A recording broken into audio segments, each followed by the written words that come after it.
No, I think that if we have a critical mass of young people doing the kind of things that the young world leaders are doing, which is solving problems in their communities, then miracles happen. I mean, that's the great thing about tipping points and a critical mass, that you don't need everybody to change in order to bring about change.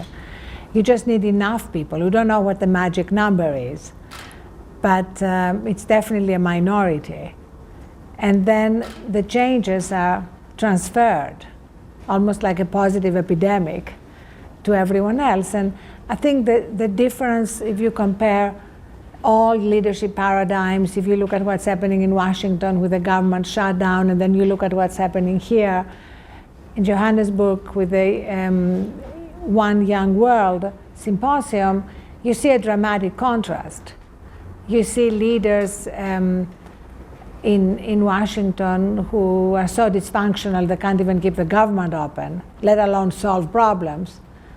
And leaders here on smaller scale, of course, but solving real problems. So what we, the older generation, need to do is to help them scale the solutions that are happening.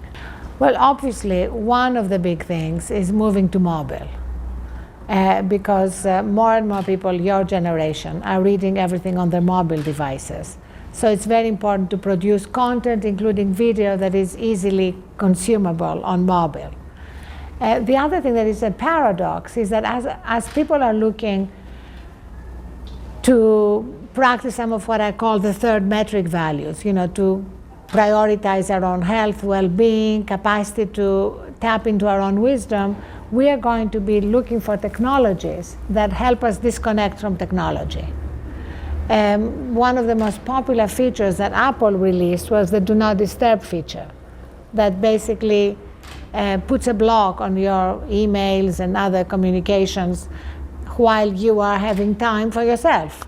The GPS for the Soul app that we released, that helps you monitor your stress level and then launch a guide to help you course correct, has been extremely popular. So I think technologies that help empower the individual and also help you disconnect from technology, I think are going to be a big wave in the future. Okay, can I look straight into the camera and say it is incredibly important to disconnect from technology? And I speak as somebody running a 24/7 media operation. If you don't disconnect from your technology, you are going to be fried. You are not going to be able to make good decisions. You are not going to be productive. You are not going to be creative. You are fooling yourself if you think that the way to succeed, change the world, is by being always connected. If anybody says I work 24/7, you should worry about them, to make sure they lead sustainable lives while they're trying to change the world. Because the worst thing is to see a young leader burning out. And often you see young people very idealistic, very determined to make a difference, who don't take care of themselves, and they burn out, and they often leave that space that they occupied. And the second one is to be willing to take risks and to fail. Because failure is not the opposite of success, it's a stepping stone to success, and there is nobody who has succeeded who has not failed along the way. I think successful people should speak more about their failures. That's why I do. Because otherwise you think, hey, you know, she was always successful, which is far from the truth. And it's the case with everybody. And that way, by taking more risks, you are more likely to achieve big things.